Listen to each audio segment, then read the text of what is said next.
Oh my God, तुम सब ऐसे अचानक यहाँ? हाँ यार, आना पड़ा। तुझे तो पता है ना, जब तेरे भैया भाभी की शादी हो रही थी तब हम सभी दोस्त बाहर थे, इसलिए तेरी भाभी से मिलने आए हैं। हाँ हाँ, क्यों नहीं, अभी बुलाती हूँ, तुम सब बैठो। भाभी जल्दी से यहाँ आना। काजल की आवाज सुनकर पायल और सुमित्रा बाहर आते हैं। अरे बच्चों, तुम आओ, बैठो। बहू, जाओ जाकर घर आए मेहमानों के लिए कुछ नाश्ता लेकर आओ। आंटी, हमें भाभी से ही तो मिलना है। भाभी 5 मिनट यहाँ बैठो। भाभी आप कैसी हैं? हाँ भाभी, मेरे दोस्तों से मिलो, ये सब मेरे कॉलेज के दोस्त हैं। मैं बिल्कुल ठीक हूँ और आप लोगों से मिलकर मुझे बहुत अच्छा लगा। आप सब बैठो, मैं आप सभी के लिए कुछ लेकर आती हूँ। इतना बोलकर पायल रसोई में जाती है और घर आए मेहमानों के लिए ब्रेड रोल, ब्रेड पकौड़े, नूडल्स और कोल्ड ड्रिंक जैसी चीज बनाकर लाती है। बहू बस इतना ही, कुछ और भी लेकर आओ। और बच्चों, तुम सब काफी दिनों बाद यहाँ आए हो, आराम से काजल के कमरे में जाकर बातें करो, मैं अभी चलती हूँ।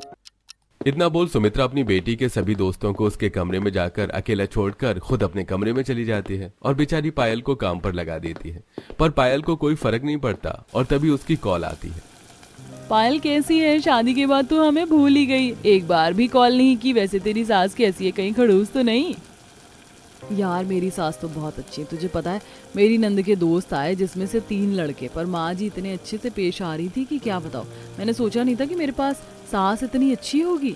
अगर ऐसी बात है तो अब हमें भी आना पड़ेगा राहुल के साथ। हाँ क्यों नहीं, जब तुम्हारा दिल करे आ सकते हो। पायल के कहने पर उसके सारे दोस्त कुछ दिन में पायल से मिलने उसके घर आते हैं। अरे तुम सब आ गए, थोड़ा और जल्दी आते तो पवन से भी मिलते। भाभी आपके दोस्त हैं? हेलो, मैं भाभी की नंद हूँ, आप लोगों से फिर कभी मिलती हूँ, अभी कॉलेज जाना है। अरे बहू, मेहमान घर आए हैं, बच्चे तुम यहीं बैठो, बहू तुम खाने का इंतजाम करो। अरे मैं तो भूल ही गई, रुको मैं अभी तुम्हारे लिए कुछ खाने पीने को लाती हूँ। पायल तुरंत रसोई में जाती है और चाय के साथ कुछ पकौड़े बनाकर लाती है। और जब तक पायल के दोस्त उसके साथ बैठकर बातें कर रहे होते हैं तब तक सुमित्रा भी वहीं बैठी रहती है और बार बार पायल को रसोई में भेजती है। अरे बहू क्या करती है तू, सिर्फ चाय पकौड़े लेकर आई है, 10 मिनट हो गए तेरे दोस्त को आए, तू बस बातें किए जा रही है। अंदर जाकर कुछ और भी बना कर ला। आंटी जी, हम लोग बड़ी मुश्किल से टाइम निकाल कर पायल से मिलने आए हैं, हमें कुछ नहीं खाना, 5 मिनट पायल को यहीं बैठने दो। अरे बेटा, पहली बार आए हो तो दोस्त से फोन पर भी बात होती ही रहती होगी ना? नहीं आंटी, रहने दीजिए, वैसे भी अब हमारे जाने का समय हो गया है। अच्छा पायल, हम चलते हैं। पायल के दोस्त पायल से सही से मिल भी नहीं पाते और जाते हुए सभी लड़के लड़कियां पायल से हाथ मिलाकर जाते हैं और ये चीज सुमित्रा को खटकती है। दोस्तों के जाने के बाद सुमित्रा अपनी बहू को डांटने लगती है। बहू ये सब क्या है, तेरे लड़के भी दोस्त हैं, अब तेरी शादी हो गई, शादी के बाद तू लड़कों को घर बुलाएगी तो समाज क्या बोलेगा? शरीफ घर की बहू ऐसी हरकत नहीं करती। पर माँ जी, लड़कों में तो सिर्फ मेरा एक ही दोस्त था राहुल, और वो मेरे बचपन का दोस्त है। आपको नहीं पता, जब मेरे पिता की डेथ हो गई थी तब राहुल के पिता ने मेरी पढ़ाई पूरी करवाई थी, इसीलिए मैं उसे भाई जैसा मानती हूँ, और वो शादीशुदा है। भाई तो सिर्फ अपना ही होता है, ये सब तो सिर्फ दिखावा होता है, वरना कौन लड़की अपने दोस्त से हाथ मिलाती है, वो भी उस दोस्त से जिसे तुम अपना भाई कह रही हो। सुमित्रा की बातें पायल को काफी बुरी लगती हैं और वो चुपचाप कमरे में जाकर रोने लगती है। रोते हुए उसे शाम हो जाती है और पवन जॉब से आकर पायल को रोता देखता है। पवन सारी बात पूछता है। क्या हुआ, रो क्यों रही हो, माँ ने कुछ कहा?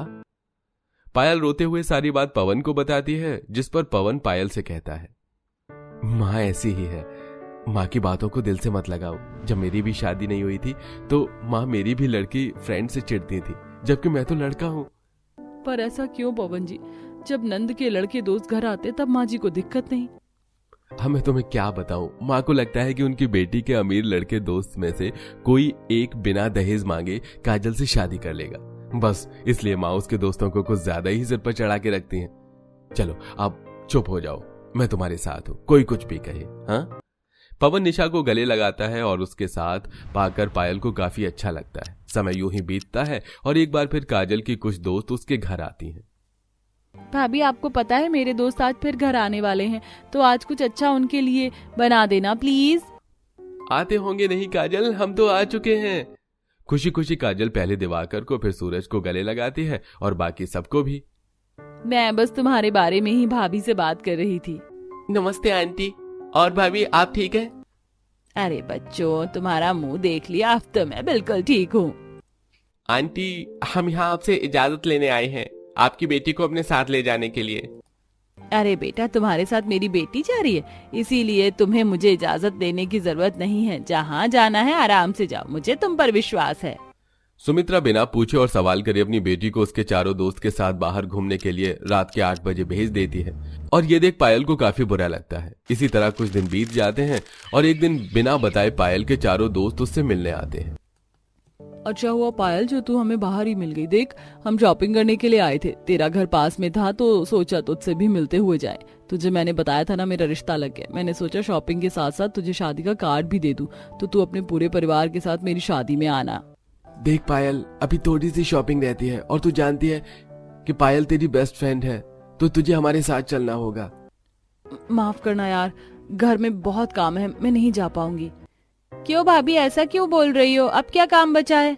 बच्चों, तुम्हारी दोस्त की अब शादी हो गई, ऐसे कहीं ले जाने से पहले मुझसे परमिशन ले लो, और नहीं लिया जाता तो आने से पहले बता दो। भला हर दूसरे तीसरे दिन कौन मुंह उठाकर अपनी दोस्त के ससुराल में आ पहुंचता है? किसी ने कुछ सिखाया नहीं क्या? वो आंटी, हम तो बस। तुम तो रहने ही दो बेटा, शादीशुदा हो, रिश्तेदार या बीवी को पता चला तो तुम्हारे रिश्ते खराब होंगे। माँ, भाभी और उनके दोस्त के साथ बिल्कुल सही नहीं कर रही हैं। उस दिन सुमित्रा का असली रूप देख पायल के सभी दोस्तों को काफी हैरानी होती है और वो लोग खुद शर्मिंदा होकर वहां से चले जाते हैं। और 2 दिन बाद पायल खुद अपने दोस्तों को फोन करके माफी मांगती है। मुझे माफ कर दो, मैं अपनी सास के सामने कुछ नहीं बोल पाई। पायल, तूने तो कहा था तेरी सास बहुत अच्छी है, पर मुझे लगता है तेरी सास भी उन्हीं में से एक है जिनके लिए बहू और बेटी अलग होती हैं। तुम सही कह रही हो। बहू अगर अपने लड़के दोस्त से हाथ मिला ले तो भी उसके कैरेक्टर पर सवाल किए जाते, पर बेटी लड़के दोस्तों से गले भी लगे और रात में पार्टी करने के लिए भी निकले तो भी उससे नहीं पूछा जाता। पायल की दोस्त पायल के हालातों को समझती है और उसे कुछ नहीं बोलती। समय यूं ही बीतता है और एक बार फिर काजल के चारों दोस्त उससे मिलने उसके घर आते हैं और हमेशा की तरह आज भी बेचारी पायल उनकी खातिरदारी में लगी रहती है। बेटा, तुम सब आते हो तो मुझे अच्छा लगता है, ऐसे ही आते रहा करो। और तुम्हें ट्रिप पर जाना है ना, पिछली बार तो पवन की शादी थी इसलिए नहीं जा पाई काजल, पर इस बार तुम सब आराम से जाओ। एक बार फिर सुमित्रा काजल के दोस्तों पर विश्वास करके उसे बाहर ट्रिप के लिए भेज देती है। समय यूं ही बीतता है और पूजा पायल को फोन करती है। मैं तेरे घर आना चाहती थी पर आ नहीं सकी, तू तो जानती है अपनी सास का बर्ताव। कल मेरी बैचलर पार्टी है, ब्लू मून में तुझे आना होगा। तेरी बैचलर पार्टी में अगर मैं नहीं आऊंगी तो तेरी बैचलर पार्टी अधूरी नहीं रह जाएगी मेरे बिना। मैं जरूर आऊंगी। कहीं जाने की जरूरत नहीं है बहू तुझे, खबरदार अगर इस घर से पैर भी बाहर निकाला तो। सुमित्रा फोन लेकर वहां से चली जाती है, जिस वजह से पायल पूजा की बैचलर पार्टी में नहीं जा पाती और पूजा राहुल निशा के साथ ब्लू मून में अपनी बैचलर पार्टी एंजॉय कर रही होती हैं। तभी उनकी नजर काजल पर पड़ती है, जिसके खुद के ही दोस्त उसके साथ नशे में छेड़खानी कर रहे होते हैं। ये देख राहुल को बहुत गुस्सा आता है और वो जाकर काजल के दोस्तों को मारकर भगा देता है और काजल को घर लेकर आता है। अरे तुम तो बड़े ही बेशर्म और बदतमीज हो बहू। कैसे दोस्त हैं तेरे जो शादी के बाद भी तेरा पीछा नहीं छोड़ रहे हैं? माँ बस भी करो, भाभी के दोस्त बहुत अच्छे हैं, आज उन्हीं की वजह से मेरी जान बची है। मैं अपने जिन दोस्तों पर घमंड करती थी वो रईस मेल दोस्त मेरे साथ बदतमीजी कर रहे थे। अगर आज भाभी के दोस्त ना होते तो पता नहीं क्या हो जाता। माँ, अगर इतना भरोसा बेटी के दोस्त पर किया, अगर उतना बहू की दोस्त पर करती तो ज्यादा अच्छा रहता। पवन और काजल की बात सुनकर सुमित्रा को अपनी गलती का एहसास होता है और फिर कभी वो काजल के दोस्त पर आंख बंद करके विश्वास नहीं करती और पायल के दोस्त को भी खुद घर बुलाती है, खासकर राहुल को, और उनकी अच्छे से खातिरदारी भी करती है। मेरी आंख। क्या हुआ बहू, मिर्ची का रस आंख में आ गया क्या? ले पानी से आंख धो ले। दूर रहिए मुझसे, मुझे ये झूठी फिक्र दिखाने की कोई जरूरत नहीं है माँ जी, ये सब आपकी वजह से हुआ है। राधिका ऐसे बोलते हुए शालिनी को झटकते हुए अपनी आंख धोने बाथरूम में चली गई और शालिनी बस उसे देखती रह गई। लेकिन राधिका ऐसे क्यों कर रही थी? देखने से तो उसकी सास ठीक लग रही थी, फिर राधिका क्यों उस पर भड़क रही थी? क्या राधिका गलत थी या फिर शालिनी का असली चेहरा कुछ और ही था? जानने के लिए चलिए कहानी में कुछ समय पीछे चलते हैं। मैंने नहीं सोचा था कि मेरे ससुराल में मुझसे ये मिर्ची की सब्जी बनवाई जाएगी। मैंने तो सोचा था कि पहली रसोई में मैं पनीर की सब्जी या बिरयानी बनाऊंगी, लेकिन मेरे घर वाले मिर्च की सब्जी और मिर्च का रायता ही खाना चाहते हैं। चलो कोई नहीं, बना देती हूँ। हो सकता है मेरी पहली रसोई में अपने घर की मिर्ची ही बनवाना चाह रहे हूँ। राधिका ने ऐसे बोलकर खाना बनाना शुरू कर दिया। उसने सबसे पहले बहुत सारी मिर्ची को धोया, फिर उन्हें काट काट कर उसने मिर्ची की सब्जी बना दी। उसके बाद उसने मिर्ची को दही के साथ मिलाकर रायता बनाया और फिर खाना बनाकर वो बोली, सिर्फ मिर्ची ही मिर्ची बनानी थी तो मुझे ये काम ज्यादा भारी नहीं पड़ा। अब जल्दी से टेबल पर खाना लगा देती हूँ, सभी को भूख लगी होगी। राधिका ने ऐसे बोलकर खाना टेबल पर लगा दिया और फिर वो दरवाजे पर आई। बाबा और माधव जी दोनों मिर्ची के खेत में काम कर रहे होंगे, दोनों को खाना खाने को बोल देती हूँ। सुनिए, बाबा को बोल दीजिए कि आकर खाना खा ले और आप भी आ जाइए। इतनी जल्दी खाना भी बन गया? ठीक है बाबा, मैं लेकर अभी आता हूँ, बस हम शाम के खाने के लिए भी मिर्ची निकाल लें। माधव की बात सुनकर राधिका बस मुस्कुरा दी और अंदर चली गई। राधिका शालिनी की बहू थी जिसकी अभी कल ही शादी हुई थी। आज राधिका की पहली रसोई थी जिसका खाना बनाने के बाद वो अपने पति और ससुर को खेत से खाना खाने को बुलाने गई थी। राधिका के पति और ससुर के मिर्ची के खेत थे और उन लोगों को मिर्ची खाना भी बहुत पसंद था और इसी वजह से आज राधिका ने अपनी पहली रसोई में भी मिर्ची की ही सब्जी बनाई थी। कुछ ही देर बाद सभी खाना खाने आ गए और आहा, मजा आ गया बहू, क्या सब्जी बनाई है तूने, एकदम परफेक्ट, तीखा और नमक वगैरह सब बहुत बढ़िया है। हाँ राधिका, बिल्कुल माँ के हाथ के स्वाद जैसी सब्जी बनाई है तुमने। खाकर मजा ही आ गया। माधव की बात को सुनकर राधिका बहुत ज्यादा खुश हो गई और उसे उसका शगुन भी मिला। फिर सभी के खाने के बाद राधिका खाना खाने को बैठी और हे भगवान,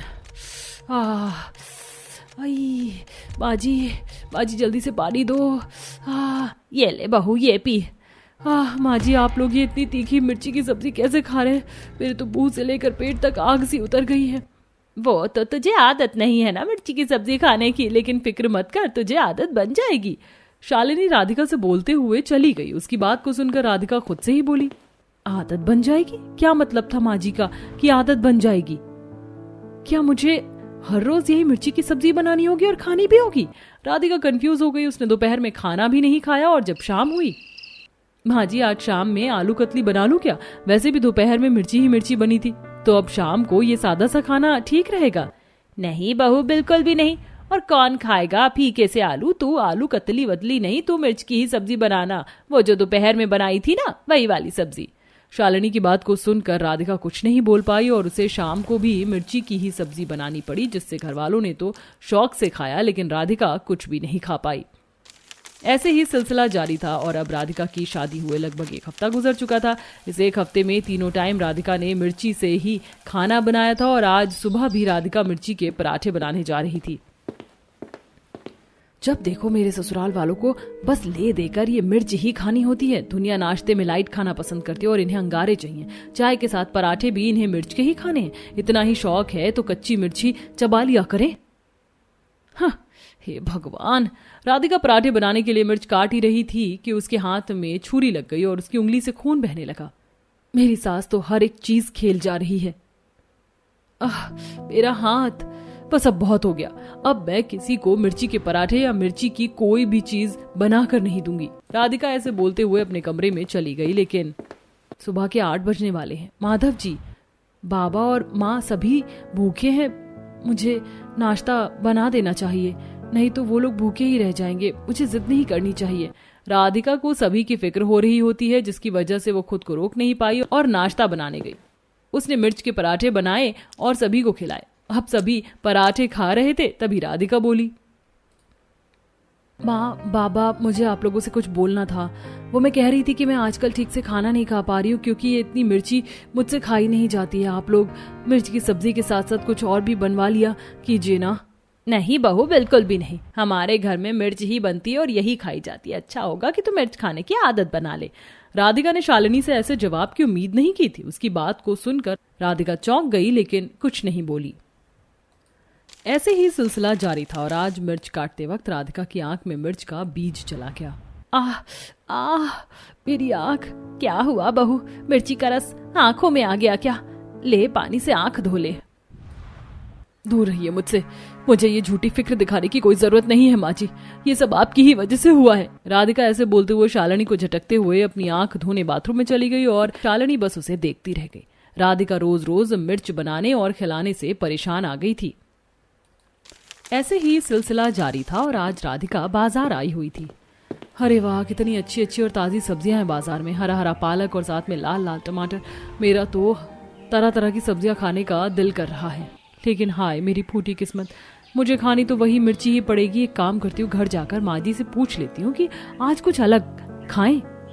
अगर उन्होंने इजाजत दे दी तो मैं ये आलू और पालक लेकर जाऊंगी। राधिका बड़े ही मन से शालिनी के पास पूछने को गई, लेकिन नहीं बहू, तो समझती क्यों नहीं, हमारे घर में तीनों टाइम बस मिर्ची ही खाई जाती है। तो कुछ भी बनाएगी तो वो ऐसे ही रखा रह जाएगा। बाकी सब्जियों को भूल जा और मिर्ची से अपना नाता जोड़ ले। जी, अपने परिवार की मिर्ची खाने की आदत से तो मैं हार गई हूँ। अब तो मैंने उम्मीद भी छोड़ दी है कि इस मिर्ची से मेरा नाता टूट पाएगा। चल राधिका, अब तो बस अगर भगवान चाहे तो वही इन्हें अकल दे सकते हैं। राधिका हार मान चुकी थी। अब उसने सोच लिया था कि वो किसी और सब्जी का नाम अब से अपनी जुबान पर नहीं लाएगी। अब वो तीनों टाइम शांति से मिर्ची बनाती और खिलाती रहेगी। वो खुद मिर्ची नहीं खा पाती थी, इसलिए वो कमजोर भी होती जा रही थी। ऐसे ही सिलसिला जारी था और आज के दिन सभी दोपहर के वक्त मिर्ची की सब्जी ही खा रहे थे कि तभी केशव के सीने में बहुत तेज जलन होने लगी।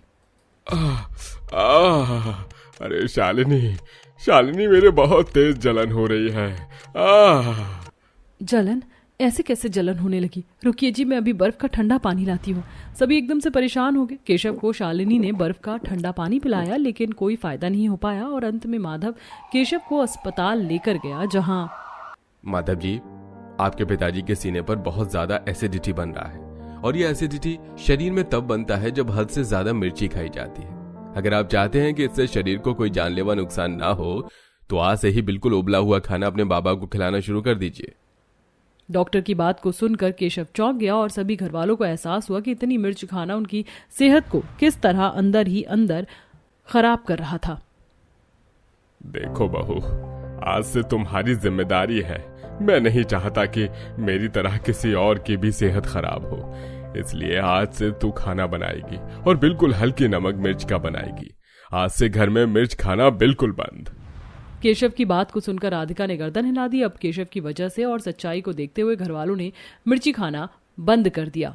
अब राधिका सभी तरह की सब्जियां बनाती और खिलाती थी, जिससे कि वो भी खुश रहती और केशव भी ठीक होता जा रहा है। सेहत का राज तो सब्जियों में छिपा है। नमक मिर्च तो बस स्वाद के लिए है, इन्हें कभी जरूरत से ज्यादा नहीं लेना चाहिए।